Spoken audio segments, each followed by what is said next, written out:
Parler des tanins, c'est un peu comme découvrir qu'on a un convive à table qu'on n'avait pas vu et qui est là depuis des années. Parce que les tanins, en fait, ils sont tout le temps autour de nous, tout le temps auprès de nous. Et dans cette cuisine, par exemple, ils sont là. Les tanins, c'est une famille de molécules des plantes. On peut parler de polyphénol aussi, si l'on veut. Une famille de molécules des plantes que nous avons réutilisées en plein de points. Par exemple, c'est eux qui rigidifient les tissus du bois. Cette planche à découper est pleine de tanins. Nous avons aussi convoqué les tanins que les plantes utilisent comme signaux colorés, notamment pour discuter avec les insectes. Je pense par exemple à ces fleurs ici, à ces flavonoïdes, à ces anthocyanes qui colorent ces fleurs, qui sont des tanins et que nous utilisons à des fins esthétiques. Enfin, ils sont conviés aussi à table. Ils sont conviés dans nos repas. Nos épices sont pleines de tanins, comme la noix de muscade, l'origan, le curcuma, qui est aussi colorant, le clou de girofle. Il y a de l'apiole dans ce persil. Tous ces condiments contiennent des tanins et c'est ces tanins qui font leur arôme.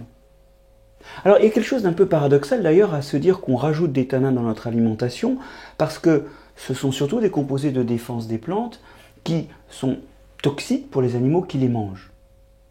Pourquoi avoir mis des tanins dans nos aliments? En fait, d'abord on ne met pas n'importe quel tanin et deuxièmement on n'en met pas n'importe quelle dose. Mais surtout, ces tanins ont ou avaient des fonctions importantes dans notre alimentation.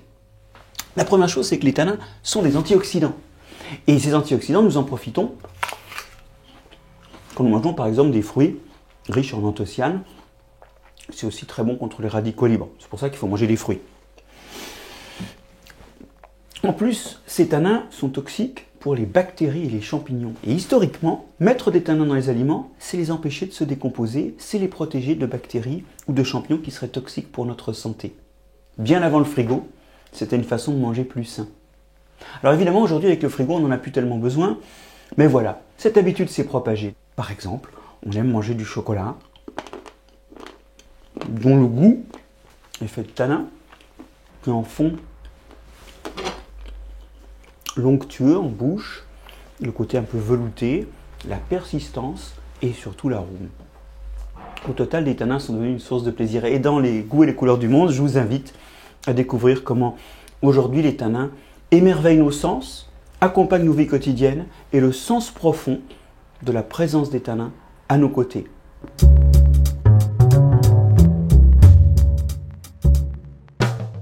Les tanins sont des antioxydants et on va retrouver ça en protection du vin. Leur présence va en quelque sorte manger l'oxygène et éviter que les arômes du vin ne s'altèrent.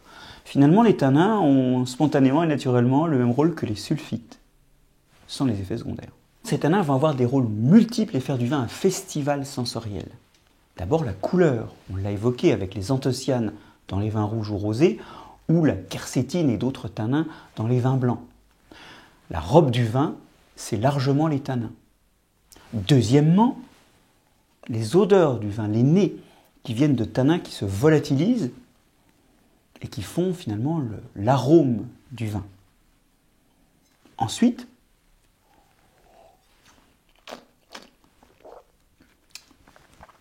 le goût du vin, cette légère amertume qui est une amertume des tanins. Et puis surtout quelque chose qui est un contact mécanique, un toucher en bouche. Cette espèce de rugosité qu'on a surtout sur les rouges quand il y a beaucoup de tanins et qu'on appelle aussi l'astringence. Et l'astringence, c'est quelque chose qu'on doit aux tanins. Un toucher, des odeurs, des goûts, une couleur. Vraiment, le vin, c'est une cathédrale des tanins. Et si vous n'aimez pas le vin, dans les goûts et les couleurs du monde, je vous invite à découvrir comment et combien les thés sont également des constructions autour des tanins.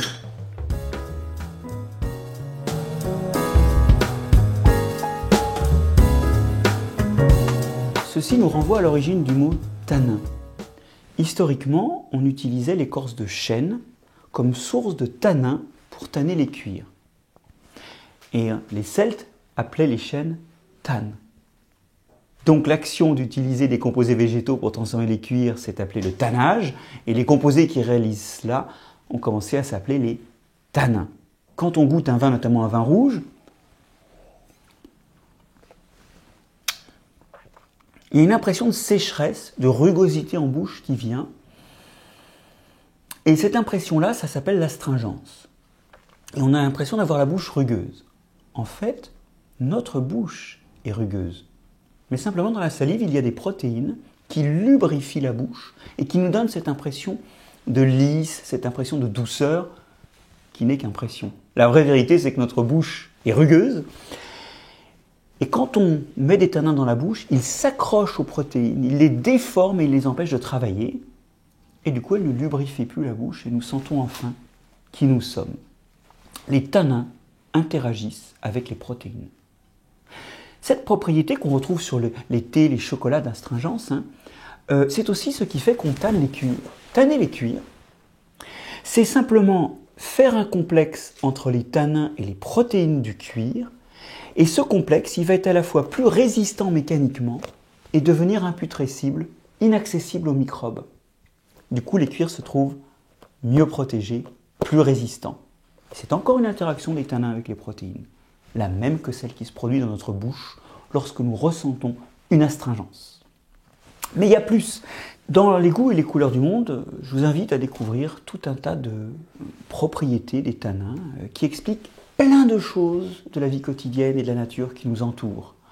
Les tanins sont vraiment des acteurs majeurs dans notre environnement qui en expliquent plein de petits aspects, plein de petits détails qui témoignent de leur omniprésence.